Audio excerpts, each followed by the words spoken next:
Hey everybody, I'm Nerdy Pastor. Welcome back. Today we're going to be reviewing the game Dungeon Quest. Now this is a dungeon crawl game. It's not very hard to learn, but it is very hard in this aspect that it's pretty brutal at some points. You never know what you're going to get. I'm happy to show this one to you. Let's take it to the table and see how it plays. This is Dungeon Quest. Now, Dungeon Quest, like I said, is not a very hard game to learn, but it is brutal at times. So I'm going to just give you a quick overview, show you a few of the main mechanics, and show you how it plays, and then I'll give you my thoughts on it. On Dungeon Quest, you pick a hero. Usually, I pick the hero Hugo. There's 4 or 5 other ones in this game. But you start with the number of health on this hero here. It says 16, so we start with 16 health. And then down here we have some stats of our character. Each character is kind of different. So the strength of this character is 7, agility is 5, armor is 9, and luck is 4.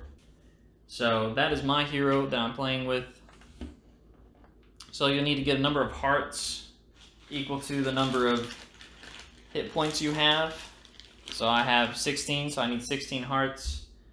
Game comes with these little heart tokens. And each character, they have a special ability, and so Hugo's special ability is if you and the monster player choose the same type of combat card, the monster player suffers 1 wound and you suffer 0 wounds, overriding the result listed on both combat cards. And I'll show you how combat works here in a second. But the main objective of this game is you are a warrior, a hero, searching for gold in this dungeon, which is a dragon's lair pretty much. There's a dragon in the center of the board. As you can see, there's only this little picture here in the middle of the board. That's the treasure trove, the center of this dungeon. And that's what you're trying to get to in this game. You're trying to advance further and further into this dungeon to get to the treasure. But how you do that is you actually build the board as you go along. So it's got a little bit of tile placement in this game as well. And so on your turn, you'll decide which way you want to go. You start on one of these 4 corners. I decided to start all the way over here. And so I'll decide I want to move into this room right here. If you can't see it, they're little squares on each little thing here. So when I decide to move over, I draw a card, or draw a tile, and this tile has an arrow pointing on one side of it, one side of the tile. And so that's the way you are entering into it. And so as you can see, I don't have a very good option for next turn. Like, it turns into the wall, or I can go through the door ahead of me. So I'll have to advance through the door. But each time you move into a new tile, you'll have a torchlight on the tile. And when you move into a room and it's got a torchlight, you actually draw from one of these decks. You actually draw from the dungeon deck. There's 9 decks of cards here. And what you'll be using mostly is the dungeon deck.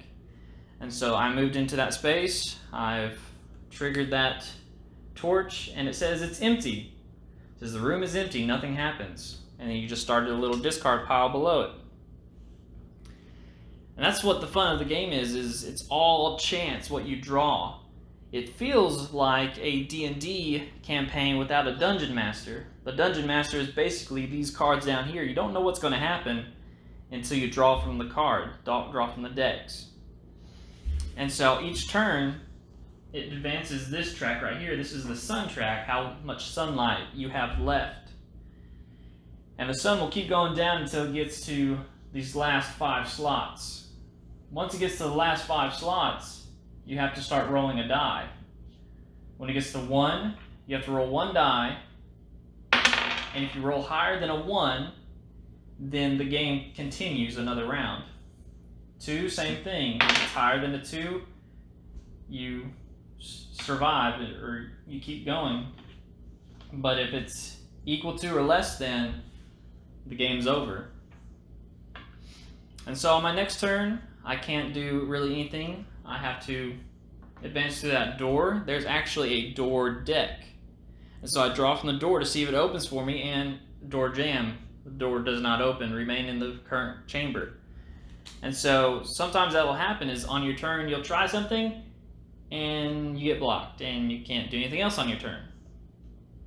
That's a little downside to your turn.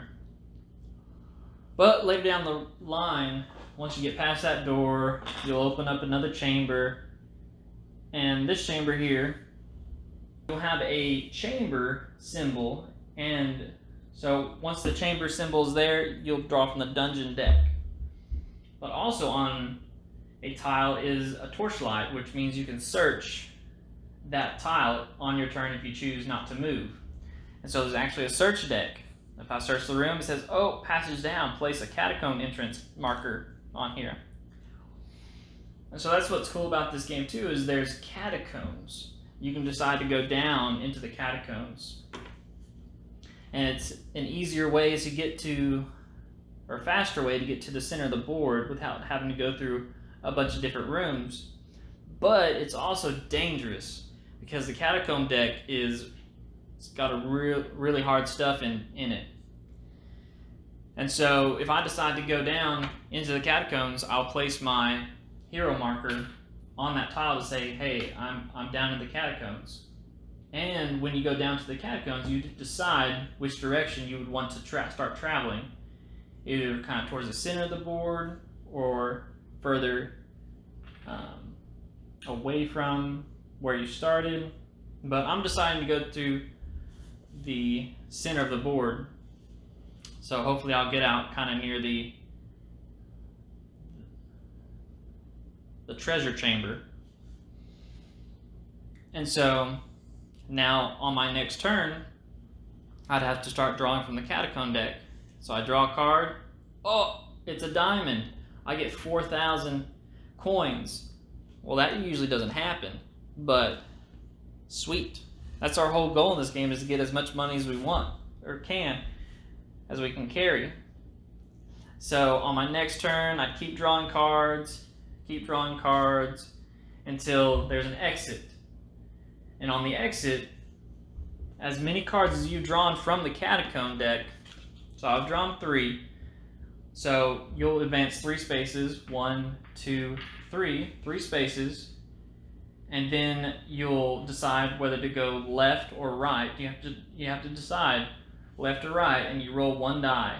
I'm going to decide to go right, and you roll a card, or you roll a dice. It says 1, and so you'll advance 1 space, and that's where you'll pop out, and you'll draw another tile, and you enter a room. You'll draw from the deck and get whatever it is. And so that's basically how the game plays until you get to the middle of the board. Once you get to the middle of the board, that's in the treasure room. And once you get in there, you start by, on your turn, drawing from the dragon deck. Because there's a dragon in there, you got to see if the dragon's awake. It says, no, the dragon is sleeping. So now we get to draw 2 treasure cards from the treasure deck. I got a giant ruby and a sun spear. That's great. I already have the giant diamond. So I think I'm pretty set to win the game if I can just leave now. But on my next turn, I can decide to stay in the treasure room and draw more dragon cards to see if the dragon's awake, but this deck only has 1, 2, 3, 4, 5, 6, 7, 8 cards in it. So there's only one card in here that says the dragon is awake. So do I want to push my luck, or do I want to get out with my life? I think I want to get out with my life, so I'll try to make my way back. But each time you go back into one of the tiles that you've gone to, you have to draw from the dungeon deck. The dungeon deck, some say empty, crypt, hidden trap, all these have decks of cards in it. So the crypt, you can decide if you want to search the crypt or not. Sometimes it'll be money, sometimes it'll be a monster you have to fight. Other times it's a trap. You draw from the trap deck to see what happens. Poisonous gas. Roll 1 die, subtract 3 from the result, and suffer that many wounds. Then roll 1 die, subtract 3 from the result, and lose that many turns. So they are pretty brutal in here. My favorite card in the dungeon deck is actually this Curse of the Wizard. Is you roll 1 die and rotate all corridors in the following directions. So if you roll a 1 or 2, you rotate all the tiles 90 degrees. 3 to 4, it's 180 degrees, and 5 to 6, it's 9 degrees counterclockwise. So this is a really cool card because it changes the whole dungeon up. You know, the first tile I laid had a passage going into the wall, but now if you get that card and you turn it, then I can have a straightaway path and I don't have to go through a door anymore. But that's basically the game.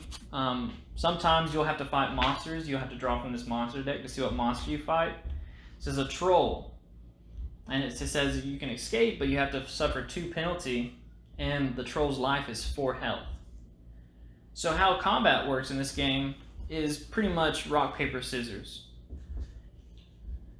2 players will get a set of 2 identical cards, or 2 sets of identical cards. And there's either an axe, a crossbow, or fire or magic, what have you. And you will choose one to play, and the other opponent will choose one to play.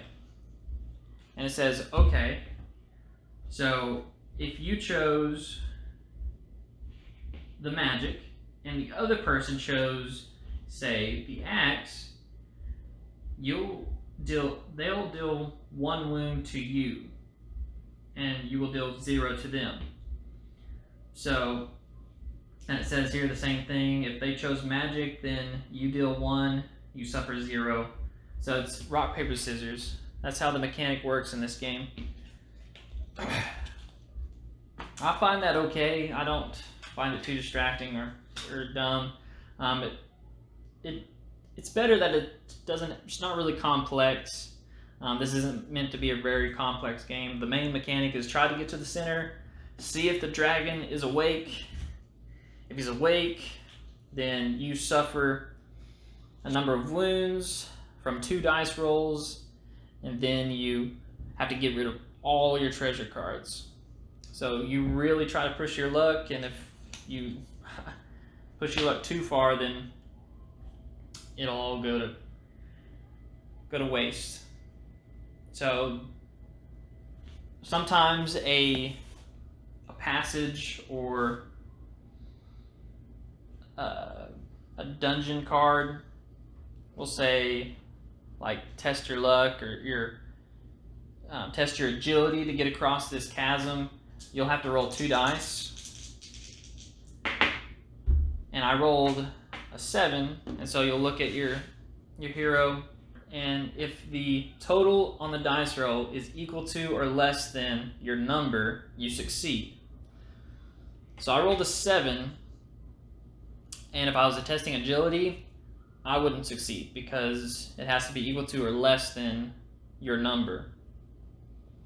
So I would succeed in my armor and my strength, but I wouldn't in my luck or agility.